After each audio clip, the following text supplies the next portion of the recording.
Vem com a gente em mais um semanário, hoje o semanário número 55. Claudemir Pereira, que não está aqui na minha frente. Eu estou de fone de ouvido, vocês estão percebendo. É possível que eu remonte um sanduíche, aqueles que são um pouquinho mais antigos na internet vão entender o que eu estou falando. Claudemir Pereira está em Frederico Westphalen, gozando de férias, descanso, virose e tudo mais. Vai fazer o programa à distância de lá com a gente. Está remoto aqui para relembrar os bons e velhos tempos da pandemia. E eu já peço desculpas de antemão para vocês. Em alguns momentos eu vou olhar para cima, não vou olhar diretamente para a câmera, porque é onde fica o meu retorno aqui, é onde eu consigo enxergar o Claudemir. Então a gente vai ter que variar um pouquinho, mudar um pouquinho a dinâmica hoje do semanário. Este que é o semanário número 55. Está aí, Claudemir Pereira? Ali, bonito. Eu não sabia que olhava para a câmera. Oi? Nunca reparei nisso. Eu nunca olhei para a câmera, eu olhei para ti sempre. Não, mas é como eu apresento, às vezes eu olho para a câmera quando eu estou lendo a notícia, eu gosto de olhar nos olhos do nosso telespectador. Não, é bonito, essa que é a diferença. Quanto mais responder, melhor. Não, que isso, que isso. É verdade. Sabe que quem é que te deu o direito de entregar a minha virose? Jornalista não pede licença para dar informação. Vou começar a tomar cuidado contigo. Qual é que é o número? Não pediu segredo, não pediu para ser em off, está liberada a informação. Qual é o número desse programa, afinal? 55, Claudemir Pereira. 55. Fiquei cuidando lá no jogo do Internacional da quarta-feira à noite, se tinha algum jogador com a camisa 55, porque entrou tanta gurizada naquele jogo que eu fui olhar se tinha algum 55, mas não tinha. Tu dá uma ideia. Assiste o futebol americano, que lá tu vai achar. Lá tem. Exatamente. Agora, esse é um negócio interessante. Já falamos disso aí num programa anterior. Mas virou uma gandaia nesse troço do mundo. Que antigamente, bem antigamente, era de 1 a 11. Depois, por uma questão de marketing, que a gente que vive disso sabe que funciona e é correto, eu não tenho nada contra, veio a numeração fixa. Isso. Durante o ano. Então, por exemplo... Para que cada jogador tivesse o seu número. Às vezes erram. Por exemplo, o Flamengo deu camisa 10 um cara que começou a vestir a camisa do Corinthians. O Grêmio deu a 10 para Ferreirinha. Às vezes dá problema. Enfim, às vezes dá problema. Mas o Internacional ele conseguiu inaugurar uma coisa. Eu nunca tinha visto ninguém fazer isso. Se os nossos espectadores souberem de outro time aí que fez isso, mas ele deu a camisa 2 para um lateral esquerdo, Claudemir. Já viu o lateral esquerdo com a 2? Eu sou do tempo que era 1, 2, 3, 4, 6. Isso. Ou então 1, 2, 3, 6, 4. 1, 2, 3, 6, 4. Com a 2, os zagueiros, a dupla de zagueiros 3 e 4, 3, e o lateral esquerdo 6, cabeça de área 5. 6 já foi a partir de 70. Até ali era 2, 3, 6 e 4. 4 era o lateral esquerdo. Depois tinha. Faz mais aliás, sentido. Outro dia o Pedro me perguntou: onde é que tu tira essas expressões? Da realidade, ó. Centro-médio. Centro-médio, nada de volante. Isso, volante. Centro-médio. Então, centro-médio é mais específico, né, Claudemir? Porque volante, tu pode ser o primeiro volante, o segundo, tu pode ter o volante aberto pela direita. Centro-médio é o centro-médio. Centro-médio é o centro-médio. O resto fica no centro do meio do campo. Então, assim, Pedruca. Pedruca foi um centro-médio do Ipiranga de Erechim na minha infância. Esse era o centro-médio. Não passava nada por ele. Se passava, não era o jogador, era só a bola. Eu lembro de um que me marcou muito no centro-médio, não sei se é porque foi quando eu comecei a acompanhar futebol mais fortemente, assim, que era o Fernando, o centro-médio do Internacional, aquele time de 97, treinado pelo Celso Roth. Eu falei de cara parecia um limpador de para-brisa na frente da área. Ele corria de lateral a lateral e não passava nada por ele. Pois é, mas o Pedruca é de 77. Ah, 76, bom, mas é 76, que eu não era nascido, hein? 74. Claro que não era nascido. Agora tu fica me humilhando aí. Fernando é moderno, cara. Fernando nasceu ontem. E eu tô falando do Fernando de 97, não tô nem falando desse agora que joga muito também. Vi um jogador do teu time de 2006, eu fiquei apavorado. Que tá velho? Não por estar velho, mas pela imagem que nem de cerveja, entendeu? Inchado. Eu não vou usar essa expressão, porque senão eu vou apanhar aqui mesmo. Mas ele está inchado. E que agora é bom. Eu posso adivinhar quem é? Pode. É o Índio. Não, esse mas então tem mais de um que está nesse estado? Perdigão, rapaz. O Perdigão era de 2006. Sim, mas aí tu já, 2006, tu já pegou essa parte também. Sim, mas é que eu achei que o Perdigão tinha chegado depois. 97 é um ano que eu não gosto muito de pensar, não, porque eu me lembro do Fabiano. Não me lembro, não gosto de lembrar. Esse mesmo. 97 não gosto de lembrar. Ele era Fernando Sandoval. Enciso era lateral direito, se não me engano. Era lateral direito. Fernando Depois jogou no Grêmio também. Wilson, o Fabiano e Jesus Christian. As coisas tem que se agarrar. O Colorado da década de 90 tem que se agarrar nessas coisas, Claudemir. Não teve muito mais para lembrar e comemorar ainda na década de 90. Outro dia me perguntaram como é que eu virei gremista, né? Aqui em casa. Uma família que só tem Colorado. Eu tenho uma teoria. Tu quer que teus filhos sejam colorados?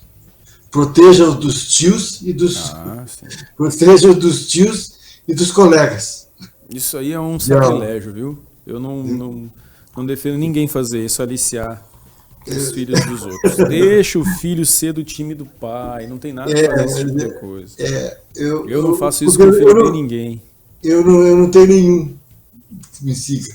A que me seguia me trocou pelo Inter por causa de um tio miserável. Viu?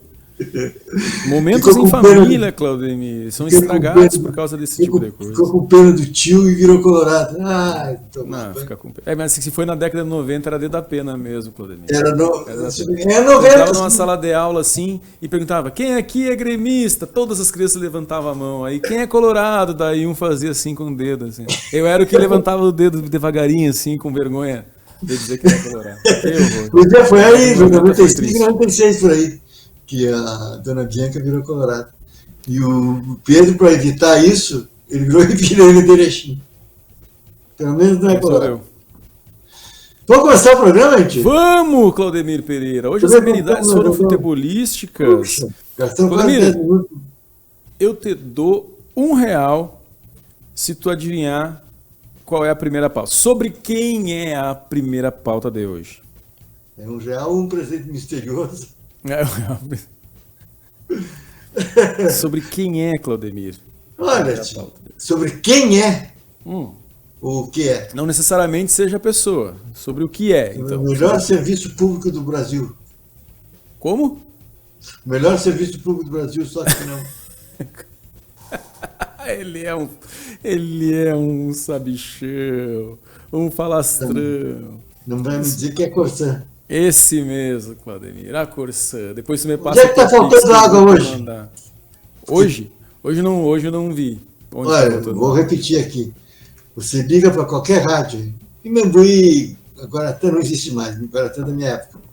Membuí, Medianeira, aqui em casa, o pertinho de nós, aqui, CDN, tem serviço. Liga para um deles aí. Pergunta qual é o lugar onde não tem água hoje. Eu tenho certeza que vai ter uns 3 ou 4. É verdade. Olha, não tem desculpa. Não tem desculpa. Não tem desculpa.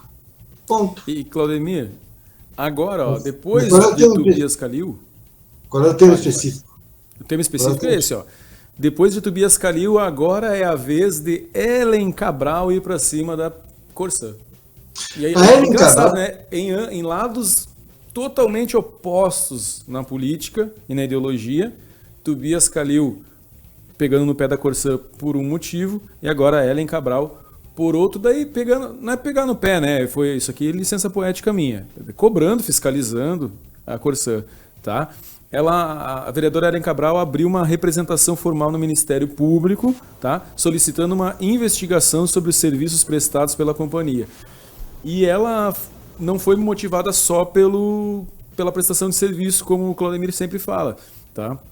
E sim por possíveis problemas em hidrômetros e cobranças abusivas, tá? Ela diz que constantemente recebe relatos de consumidores que se deparam com contas de água com valores exorbitantes e sem justificativa plausível. A Corsan não se manifestou sobre o caso, mas a denúncia surge justamente, Claudemir, olha só, não sei se tu já sabia disso, mas justamente no momento em que terceirizados da Corsan em Canoas denunciaram que são obrigados a aplicar multas inexistentes nos clientes. O que tu acha? O Michael Rosaro fez uma matéria sobre isso no site do Claudemir e ele procurou a Corsan. Está esperando até agora a resposta da Corsan. Queria saber uma posição da companhia. Agora, isso é um absurdo. Isso é um absurdo. Ainda que eu não quero entrar... A Ellen, às vezes me deixa chateado, para não dizer outra coisa. Alguns oportunismos que eu vejo aí na área parlamentar. Até outro dia eram tudo parceiro. De repente, vira adversário. Mas não quer dizer nada, pode acontecer. Mas eu queria saber se o problema é de hoje. É de hoje o problema da Corsan? Não é. Então, vamos devagar, tá? Porque vários governos lideraram a Corsan. Inclusive o MDB e o PT estiveram na frente da Corsan. Para pegar os dois aliás, o MDB não. O MDB agora não é do MDB, né? Porque agora é do PL. O PL ainda não. Ainda não. Né? Mas, enfim. Então tem esse tipo de coisa. Agora, com relação a Ellen Cabral, ela foi, em honra à informação precisa, ela foi, eu não lembro se foi presidente ou relatora de uma CPI para tratar... Ela foi da comissão. Do serviço da... Não, a ideia foi dela, eu acho que ela foi o presidente ou o relator, uma das duas coisas. E, puxa vida, isso é uma coisa cansativa esse negócio da Corsan. Que eu já contei aqui, acho que foi semana passada, né? A Corsan é uma marca tão forte, que a proprietária da Corsan, que se chama Aegea, começou com a Aegea, não funcionou e voltou a ser Corsan. Desculpa te interromper, Guilherme, mas só para passar a informação correta, tá? Ela foi relatora da CPI da Corsan. Isso. Então, eu não tinha certeza mais. Mas, enfim, ela foi quem sugeriu e foi a relatora. Então, porque há uma praxe que aponta para quem sugere a CPI, se ela é aberta, ou é o presidente ou é o relator. A praxe é ser presidente, a não ser que não queira, a não ser que prefira ser relator. Então, no caso dela, deve ter sido ela preferiu ser relatora, ou houve algum tipo de acordo, que eu não me lembro agora. Faz o quê? Uns 2, 3 anos isso. Quer dizer, 2 ou 3 anos e eu me lembro que o resultado foi enviado ao Ministério Público. Não sei para que faz isso. Eu sou de um tempo, deixa eu dizer uma coisa aqui. Por que se diz que CPI não dá em nada? Porque ela perdeu muito da sua capacidade investigatória. Ela é muito mais um elemento de instrução política do que qualquer outra coisa. Você já ouviu falar da CPI do adubo papel? Adubo? Adubo o quê? Papel? Eu sou velho. Adubo papel. Isso aí eu nunca ouvi falar. A primeira... Tu não era nascido, mas nos anos 70 teve a CPI do adubo papel. Era uma fraude que envolveu um monte de... Hoje é agronegócio. Na época não era setor primário, coisa parecida, que vendiam adubo e não entregavam, uma coisa assim. E aí sabe o que aconteceu? A Assembleia Legislativa abriu uma CPI. A Assembleia Legislativa investigou e entregou o resultado da sua investigação para o Ministério Público. O Ministério Público só entrou depois. Hoje o que acontece? Eu fui bem remotamente para tentar explicar, porque depois de lá para cá mudou muito. Hoje o que acontece? Qualquer coisa vira CPI para ganhar holofote. Às vezes o próprio Ministério Público já está investigando, tem muito mais condições de instrumentos, e mais que isso, tem capacidade técnica para fazer o serviço. No entanto, os vereadores e deputados, estaduais e federais, os senadores, se metem de pato a ganso, querendo substituir o Ministério Público. Gostou dessa do pato a ganso? Gostei. Fazia tempo que eu não ouvia essa do de pato a ganso.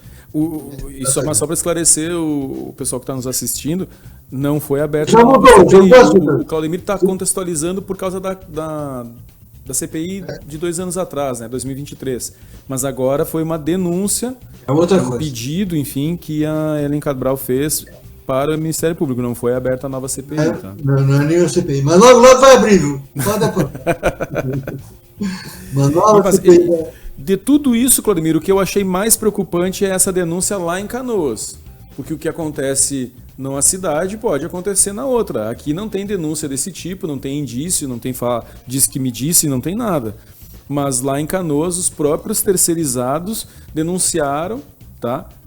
Daí não ficou claro o que, se foi na imprensa, se foi no Ministério Público, no que foi, que eles são obrigados, ou foram obrigados, a aplicar multas inexistentes aos clientes, né? Por motivos que não existiam, né? Porque tem vários motivos para se tornar uma multa, como é que eu posso dizer? Para reverter em multa quando o cliente faz. Ele pode fazer lá alguma coisa com hidrômetro, enfim, e pode gerar uma multa. E eles denunciaram que estavam aplicando multas nos clientes sem razão aparente.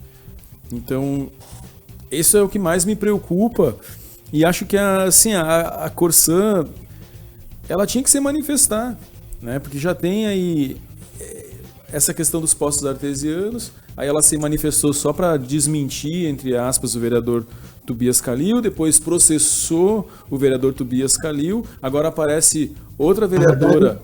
Deixa claro, não processou, interpelou judicialmente. Isso. Extrajudicialmente, quer dizer. Pediu esclarecimentos. Exatamente. Então, também é isso, daqui a pouco todo mundo fala em processo, como não é exatamente um processo. Agora, pode se transformar em processo. E, de qualquer forma, com processo ou sem processo, é ameaça.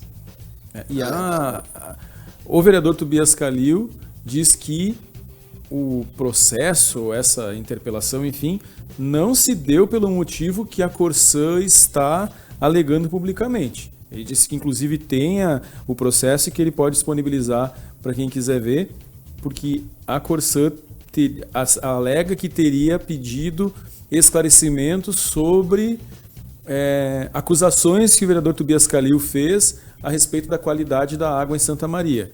O vereador Tobias Calil disse que não é bem assim, que não é esse apenas o teor desse processo, mas também não, até onde eu pude conferir... Processo ou não processo é uma clara tentativa de amordaçar o vereador. Sim, com certeza. Isso aí vamos deixar claro. Uma clara tentativa de inibir, vamos colocar assim, para ser mais brando, o trabalho do vereador. Isso aí é inaceitável. Ou você responde ou você não responde. Então processa mesmo. Né? Fica com ninguém. Você acha que tá, agora não. Fica tergiversando e tal. Agora, eu vou repetir o que eu já disse aqui semana passada e na retrasada, na polha atrasada. Se o serviço da Corsan fosse bem prestado, nada disso teria acontecido.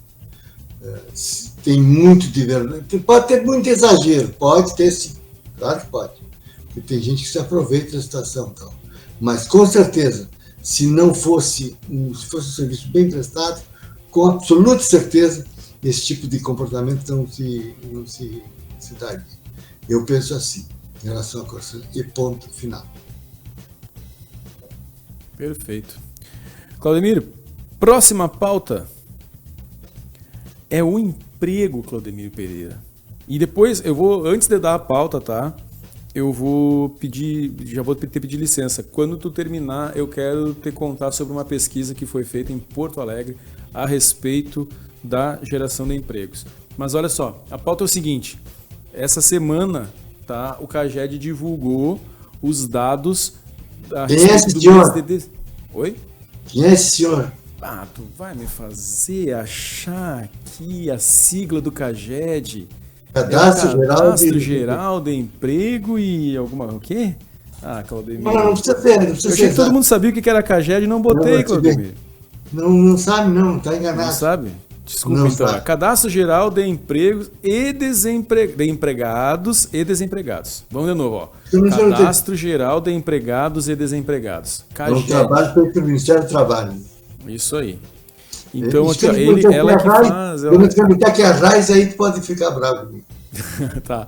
Ele tem dados, né, informações a respeito de empregos de carteira assinada, tá? CLT. Não é aquele cálculo lá que o governo faz que coloca até quem vive de Bolsa Família como empregado, tá? Esse aqui é só trabalho regido por CLT.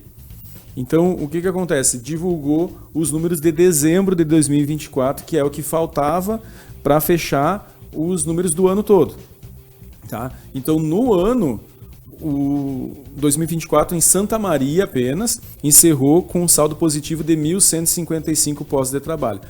Apesar disso, dos últimos 5 anos, 2024 não foi pior apenas do que os 2 anos de pandemia, 2020 e 2021, no geral do ano todo, tá? E esse mês de dezembro agora, de 2024, ele só não foi pior do que os meses de março e abril de 2020, que foram os piores meses, os mais críticos da pandemia em relação à geração de emprego, tá? Então, assim, todos os setores em dezembro fecharam com saldo negativo em relação a anos anteriores, com exceção do comércio, que tem um saldo positivo de 5 vagas, 5 postos de emprego a mais do que os outros anos em dezembro. E isso, assim, ficou claro até porque a gente percebeu que esse ano não teve trabalho temporário em Santa Maria, Claudemir. Pouquíssimos, assim, em alguns setores. No comércio, principalmente, foram poucas as empresas que abriram vagas para trabalho temporário. E esse número aqui do mês de dezembro pode ser um indício de como vai ser 2025 em relação à geração de empregos em Santa Maria. O setor que mais empregou em Santa Maria foi o de serviços, seguido da construção civil. E daí, por último, o comércio. Sabe que engraçado isso, é curioso. Engraçado não, curioso. Porque Santa Maria é uma cidade que depende, que tem, como se diz aí, um colchão, um colchão que a força que não deixa as crises serem maiores do que elas são em relação ao resto do país, mas também, de uma certa maneira, inibem o crescimento na medida em que não facilitam, não levam, não fazem com que se arrisque. As pessoas preferem deixar o dinheiro ou no colchão ou num investimento qualquer, renda fixa, ou coisa que vá, poupança até, do que no empreendedorismo. Muito difícil. Então, são peculiaridades santamarienses por conta do seu grande número de funcionários públicos, federais, sobretudo, e também estaduais e municipais. Dito isto, é evidente que é preocupante o fato de que nós temos uma redução no número de empregos formais, que é disso que se trata, né? Mas também é possível, e eu gostaria muito de saber, eu não sei quem é que faz esse tipo de pesquisa, se é que faz, a quantidade de MEIs que nós temos em Santa Maria. Você sabe que tem muitas empresas que hoje estão contratando só através desse instrumento. Não sei se isso é bom, se é ruim, às vezes é a única alternativa, às vezes não. Normalmente, dependendo de alguns setores, é a única alternativa, mas há uma distorção hoje em relação ao número de empregos formais e o número de MEIs, que também existe. Isto não reduz a importância do número que você está trazendo, claro que não, e é uma coisa a se preocupar, e muito mais a tua avaliação final aí me preocupou. Será mesmo que dezembro é um indicador do que poderá acontecer ao longo de 2025? Se for, não estão essa análise fica por minha conta, tá, Claudemir? Não, eu não estou desqualificando, pelo contrário, estou me preocupando com ela. Uhum. Se ela for verdadeira, é uma coisa a se preocupar. Mas, enfim, é ruim isso, sempre foi ruim, ainda que Santa Maria, como eu digo, tem muitos funcionários públicos e a economia como um todo talvez não sofra tanto. Talvez não sofra tanto. Ou se sofrer, vai ser menos que o restante do país. Agora, são empregos formais, né? Sim. Tem até um dado novo, uma novidade que estava falando antes do centro médio, né? Que não existe mais. Agora tem alentados, como é que é? Os desalentados? Isso, desalentados, ao contrário. São pessoas que não têm emprego e não procuram emprego. Exatamente. Esse é um dado interessante. O que acontece, né? Os dados do IBGE... É uma categoria nova, né, que foi colocada. Não entendi, desculpa, Claudemir. É uma categoria nova que foi colocada dos desalentados, que isso é uma invenção recente. Isso. Minha opinião, tá? Jogada do governo federal para melhorar as estatísticas de emprego e desemprego no Brasil. Porque agora, com isso aí é anterior ao Lula. Oi? Isso é anterior ao Lula. Acho que mas acho que é anterior ao Lula. Acho que até anterior ao Bolsonaro. Não, mas eu digo que, sim, é verdade, mas teve uma mudança agora porque, pelo menos no governo Temer e no Bolsonaro, me corrijam se eu estiver errado, Bolsa Família não entrava nos cálculos. Mas tu, e agora partiu. Não estou te duvidando de ti. De onde é que tu tirou que entra? Assim? Entra. Esse dado do desalentado, ele engloba todo mundo. Vamos lá. O censo do IBGE chega para a pessoa e pergunta: tu está procurando emprego? Se ele diz para ti que não está, não interessa qual é a tua fonte de renda, tu não entra no dado dos desempregados. E aí, nisso participa aposentados, pensionistas e beneficiários do Bolsa Família, enfim, todo mundo que não estiver procurando emprego não entra nos desempregados. Só que a gente tem uma parcela gigante da população que recebe Bolsa Família justamente porque não consegue, não pode estar trabalhando, né? E aí é uma certa incongruência. Mas enfim, quem estiver nos ouvindo aí e tiver melhores informações sobre isso, quiser me corrigir, fica à vontade. Até o último levantamento que eu fiz era assim. Não estou duvidando nem nada, não é isso. Não é essa a questão. De qualquer forma, com isso ou sem isso, é um dado preocupante. Precisa ser avaliado bem. Agora, um que entrou já desde o governo Temer, que passou a integrar a estatística dos empregados, né, é o comércio informal. O comércio informal, antes, ele não participava dessa estatística, ele entrava como desempregado. Se entendia que se o cara está no comércio informal, é porque ele não conseguiu se colocar no mercado de trabalho. E aí ele não entrava na estatística. Agora, desde o governo Temer, quem trabalha no comércio informal aparece lá como empregado na estatística do IBGE. Por isso que muitas empresas e veículos de comunicação gostam de lidar com esses dados do CAGED, mas que por causa do que tu falou, a situação dos MEIs também não refletem a realidade, né, Claudemir? Porque tem muitas empresas hoje em dia terceirizando e contratando através de um contrato de pessoa jurídica, MEI, pessoas que antigamente teriam sido contratadas via CLT. Então, na verdade, para o emprego, acho que nenhuma estatística, nenhum dado reflete a realidade, nem a do CAGED, nem a do IBGE hoje. Tudo bem. Eu estava procurando aqui. Aliás, uma consulta técnica. O fato de eu estar passando por outros sites aqui está impedindo de eu aparecer aí para você? Não. Tá perfeito, tá ótimo. Tá bom. Enquanto fica pesquisa, Claudemir, posso te contar sobre a pesquisa que foi realizada em Porto Alegre? Pode, claro. Olha só, semana passada isso, tá? Eu vi lá numa rádio da capital uma entrevista do presidente do Cindy Lojas Porto Alegre. Na última atualidade faz umas duas semanas, uma semana mesmo. Foi na Rádio Gaúcha. Isso, no programa da manhã ali, da Rosane Oliveira, o Atualidade. Isso aí. Então, o presidente do Cindy Lojas Porto Alegre esteve lá para contar sobre uma pesquisa que o próprio Cindy Lojas realizou em Porto Alegre. Porque o que motivou essa pesquisa? O Cindy Lojas tem um setor de recrutamento e seleção e notou que está ficando cada vez mais difícil preencher as vagas abertas, principalmente no comércio. O Cindy Lojas, de Porto Alegre não tem essa limitação de fazer o recrutamento e seleção só para o comércio, mas a maioria dos postos que são abertos lá são para esse setor.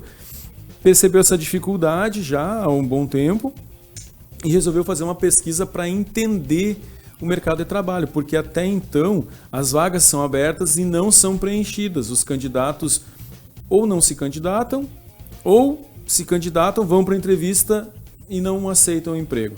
E ele está na tentativa de entender o que acontece, fez essa pesquisa. Então foram para ruas lá os pesquisadores, conversaram com inúmeras pessoas, eu não vou lembrar de cabeça agora quantas pessoas eles conversaram, de várias idades diferentes, e descobriram que entre aqueles que se enquadram na geração Z, a relação com o trabalho mudou.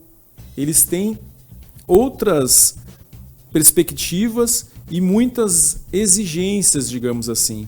Não se trabalha mais, essa geração pelo menos, não trabalha mais por necessidade. Eles querem trabalhar por outras motivações e aí tem alguns fatores que determinam se eles vão ficar com o emprego ou não, né? Como, por exemplo, flexibilidade de emprego, benefícios, plano de carreira, horário, se é presencial ou se é híbrido ou se é remoto, enfim. E aí quase a maioria das empresas não dispõe desse tipo de benefício, de plano de carreira, enfim. Não, tu tem que trabalhar 8 horas de segunda a sexta, como a gente está acostumado a ver. E acontece que essa geração não está preenchendo essas vagas por conta disso. Se identificou que hoje essa gurizada está saindo muito tarde de casa, que os pais estão... Eu que diga! Que os pais estão bancando essa ideia do... Eu que diga! Eu não quero trabalhar em qualquer coisa, eu quero o trabalho perfeito. E, tipo, os pais estão bancando e dizendo... Qual é a idade dessa geração Z aí? Tchê, eu vou pesquisar aqui direitinho para... Eu vou explicar um negócio. Independente da idade que você vai pesquisar aí. Tem duas coisas aí. Primeiro, eu jogo o meu pescoço e o meu resto de cabelo como a maior parte dessas pessoas é solteira. Ah, pode ser? Eu tenho certeza absoluta, eu não tenho nenhum dado científico, mas é convicção minha. Porque você só tem esse tipo de pensamento como regra. Claro que há as exceções. Claro, é exceções. Mas como regra, quando você não tem compromisso, não tem uma necessidade extrema. Você não precisa. Você não precisa nada, não precisa de emprego. Você não precisa desse emprego. Então, é muito mais como... Posso usar o meu caso pessoal? Claro. Permite? Antes disso, só para informar, ó, a geração Z são os nascidos entre 1997 e 2012. Isso é. Gurizada. Gurizada. Então, assim, ó, 97 vai dar 37 anos. 27 anos. 27 anos. 28 anos. De 28 a 12, 24, de 12 a 27 anos. Bom, de 13 a 27 anos. Então é o seguinte, eu casei muito tarde. Isso não interessa a ninguém, né? Mas, em todo caso, para efeito de raciocínio aqui, vai valer. Antes de casar, eu demiti a minha empresa 3 vezes. Costumo brincar. E pedi demissão 3 vezes. Sem muito... Hoje seria considerado inconsequente. Sim. Na época eu fui chamado de arrojado. Hoje seria inconsequente. Mas por que isso? Inclusive saí fui para o emprego ganhando menos. Pelo menos num caso que não interessa aqui. Mas que eu saí por quê? Por causa desse troço aí. Eu queria determinadas condições que o meu emprego naquele momento não oferecia. Exemplo, contato com a informática, na época. Estou falando dos anos 90. Eu não sei que geração era na época, mas eu sei que eu tinha, quando eu pedi demissão pela última vez, eu tinha 32 anos. Nossa. Depois eu até fui demitido, mas para pedir demissão eu tinha 32 anos, mas era solteiro, tinha menos compromisso. Agora, duvido se tu tiver esposa ou esposo, ou marido ou marida, que tu tiver mais filho, que você vai ter essa flexibilidade.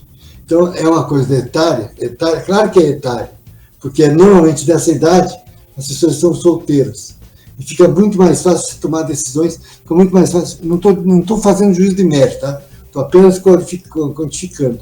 Tenho certeza absoluta que a grande maioria dessas pessoas que tomam esse tipo de decisão, elas são solteiras.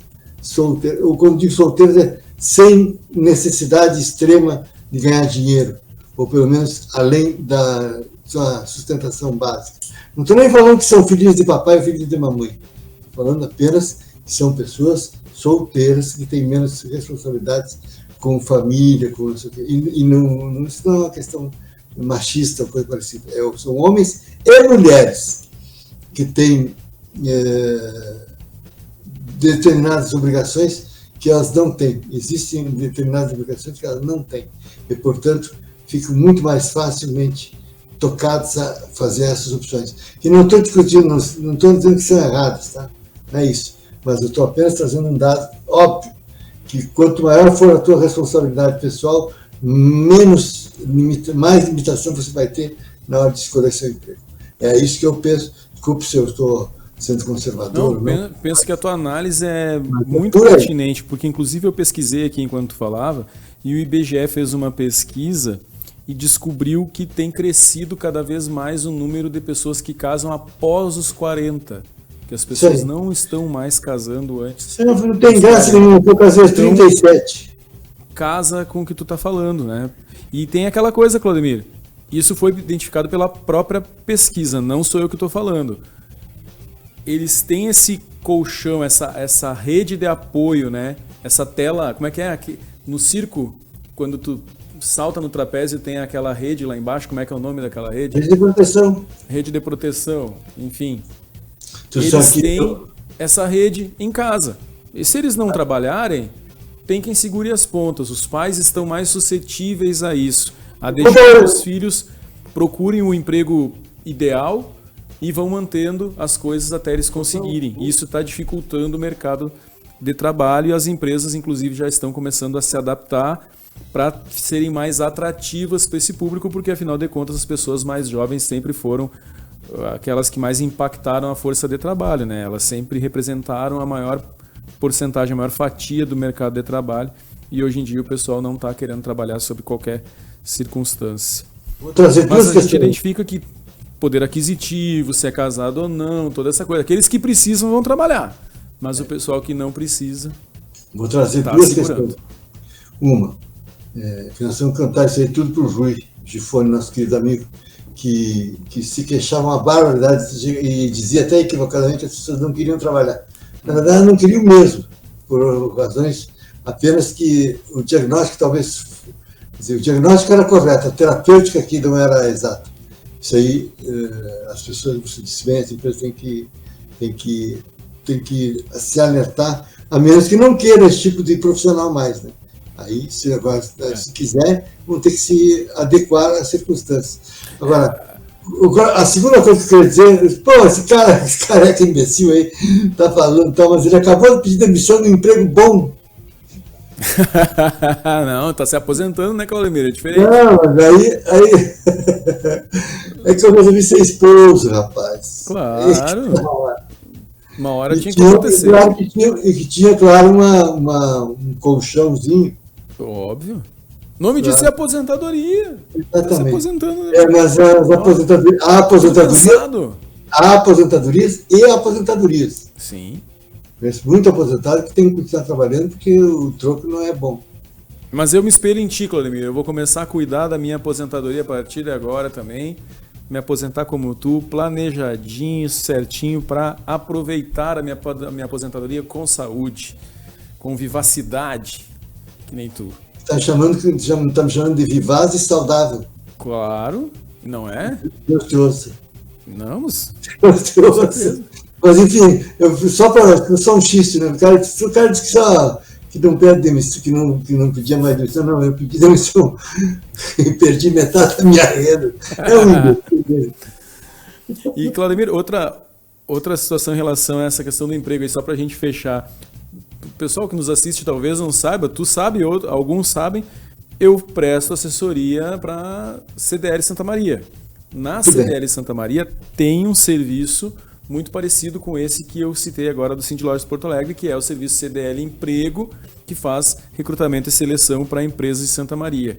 E eu tenho um bom contato com a psicóloga responsável por esse setor, que é a Fernanda Ribeiro, excelente psicóloga, inclusive, que faz esse recrutamento e seleção para as empresas que buscam o serviço lá na CDL, e eu vejo constantemente a dificuldade dela em preencher as vagas. Claro que existem vagas que se equivocam, às vezes, na minha avaliação, querem que as pessoas tenham muitas responsabilidades ou muitos afazeres e o salário não é condizente com isso, mas tem também boas vagas e que exige o mínimo, que é pontualidade, que é a pessoa ter a disponibilidade de aprender, enfim, e não consegue preencher. Não consegue. Tem muita gente, muita vaga aí aberta e que não é preenchida. Inclusive agora nesse início de ano, janeiro, fevereiro, eu era testemunha dela entrando em contato com as pessoas para marcar a entrevista e as pessoas dizendo assim, não, tô de férias. Lá por março a gente conversa de novo. Agora eu não quero ser chamado para nenhum emprego porque eu tô curtindo o verão. Tá? Só para dizer. Agora desceu geração Z. Seu Rui Gifone não estava tão errado assim. Tem muita gente aí que não quer trabalhar. Não estou dizendo que ele estava errado. Apenas achava estranho isso. É. Eu também acho. Olha, mas tem explicação essa que eu te falei. São pessoas que já têm algum tipo de garantia mínima e sobrevive com isso, porque não paga aluguel, não paga água, luz, até outro dia. Agora mesmo eu estava fazendo as contas aí em casa, paga água, luz. Agora nem tem telefone, mas tem telefone também. Água, luz, telefone. Internet se confunde muito. Mas água, luz, telefone, internet, tem tudo de graça. Por que eu vou me incomodar enchendo? Se eu não quero dormir da vida lá para me apurrinhar. Ou um Bica, ou uma Fernanda, ou a Lúcia, lá no minha querida amiga do CDL. Para quê? Então. Mas uma hora tem que pagar as contas, né, Claudemir? Mas aí muda. Elas vão chegar. Aí muda. Elas vão chegar, porque tem horas assim que até os pais não aguentam mais. Fernanda! E às vezes não aguenta mais porque veste o paletó de madeira também, né? Se cada vez estão saindo mais tarde de casa, daqui um pouquinho. Não precisava falar disso, né, tio? Deprimente. Então, tu esqueceu da Pampeiro? Oi? Não esqueci, é que a gente não tinha texto. Hoje a Pampeiro vai só passando aqui na tela. Pela primeira vez eu estou uma vantagem de estar remoto, que agora eu te enxergo no ar. É bonitinho até, tá? Obrigado. Fica bonitinho lá. Obrigado, minha mãe acha. E outra novidade, a pessoa que eu via segunda-feira de noite, que agora, depois passou a ver sexta-feira, 5 da tarde, agora está vendo ao vivo. Está assistindo ao vivo. Não, está fazendo de conta que está trabalhando aí. Claro. Privilegiada. Claudemir, vamos para a última pauta? Vamos!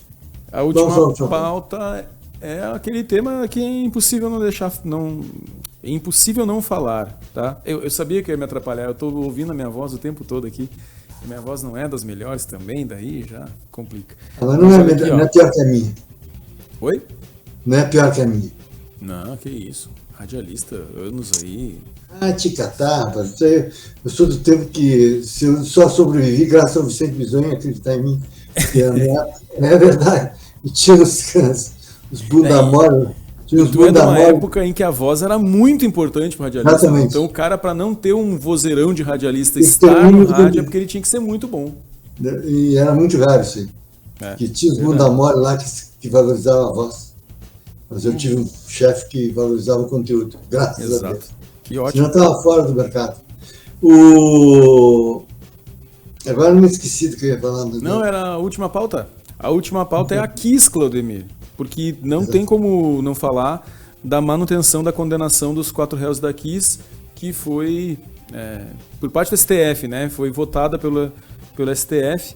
A decisão foi apertada, 3-2. Dias Toffoli, Edson Fachin e Gilmar Mendes votaram por manter a condenação e a prisão dos réus. E aí, só para relembrar aqui, os ex-sócios da Boate Kiss, o Elisandro Spor, foi condenado a 22 anos. O Mauro Hoffman condenado a 19. É 22 anos e 6 meses, 19 anos e 6 meses, tá? O Mauro Hoffman. E além dele, daí, o vocalista da banda Gurizada Fandangueira, Marcelo de Jesus dos Santos, e o produtor Luciano Bonilha, ambos condenados a 18 anos, vão retornar, portanto, para a prisão. E aí eu vou ler aqui o que a AVTSM postou nas suas redes sociais depois do resultado, tá? É a publicação de uma jornalista chamada... Oi? Associação de Vítimas e Familiares da Tragédia de Santa Maria. AVTSM. É isso, né? Vítimas e sobreviventes, tudo bem. Vítimas e sobreviventes. Perfeito. O texto da jornalista Daniela Arbex, tá? Que foi repostado pela AVTSM depois do resultado do STF. 12 anos e 7 dias para a consolidação da justiça. O ministro Gilmar Mendes acaba de acompanhar o voto de Dias Toffoli e Edson Fachin pela manutenção da validade do júri da Kiss e da prisão dos envolvidos. Ainda faltam 2 votos, mas com essa decisão já não há meios de reverter o caso. Parabéns aos familiares e sobreviventes que lutaram por tantos anos para que a responsabilização ocorresse. Os 2 votos a que ela se refere, que são ministros Mendonça e Marques, eu ia dizer Mário Mendonça, mas Mário Mendonça é um ator já morto.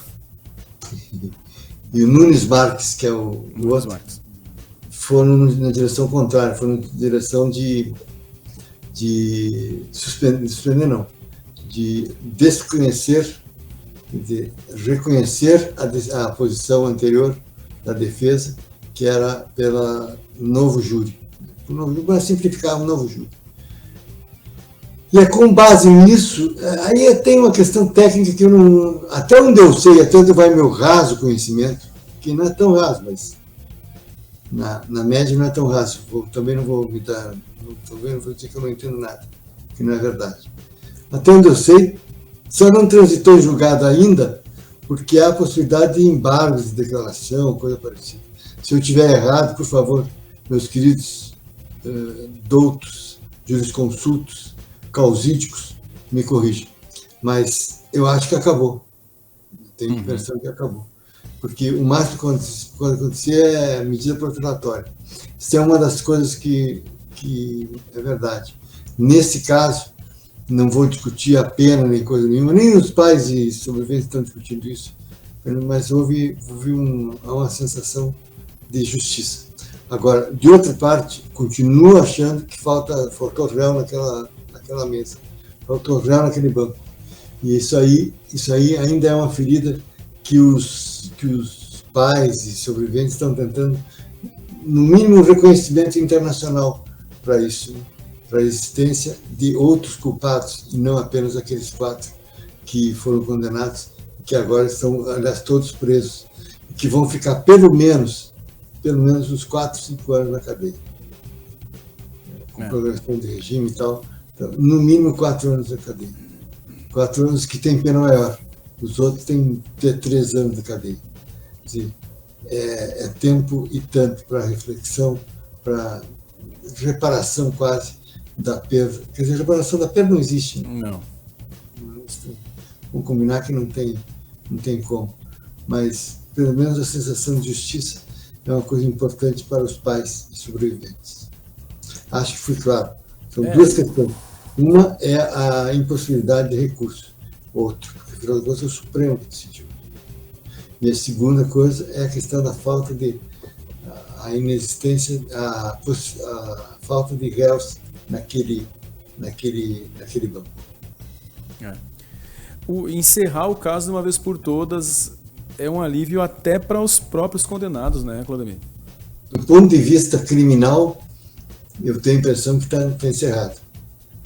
Claro que eu li uma nota do meu amigo, do escritório do meu amigo Mário Cipriani e do Bruno Menezes, indignados, e é um direito da defesa, assim, proceder, com relação ao seu representado. e a sua possibilidade de recurso, que eu penso, eu posso estar enganado, eu penso que é só embargos de declaração. O que é embargos? A explicação para que os ministros expliquem melhor o seu voto, mas não necessariamente para que o modifique. Então, eu acho que é uma medida protelatória que tem sua importância, no entanto, ela é meio inócua na medida que os réus estão presos. Se eles estivessem soltos, se eles estivessem em liberdade, talvez tivesse um efeito diferente.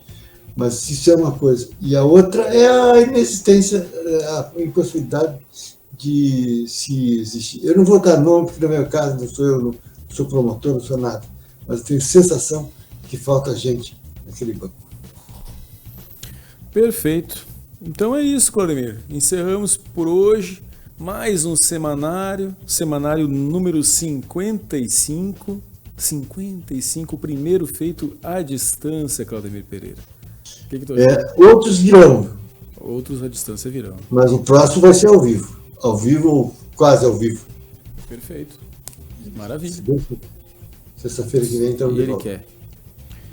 Então é isso. Muito obrigado para você que nos acompanhou até aqui, o final de mais um semanário com as principais notícias da semana. Se você estiver assistindo no sábado, no domingo, na segunda, não tem problema. Não esquece de compartilhar, curtir, não importa onde você estiver assistindo esse programa. Dá o like, se tiver como compartilhar, compartilha. Se não quiser ver essas latinhas aqui, ó, segue a gente lá no Spotify para ouvir o semanário também. E não esquece de curtir, seguir a página do semanário e do Claudemir Pereira no Instagram. Até a próxima sexta-feira, então. Tchau, tchau. Tchau. Até mais.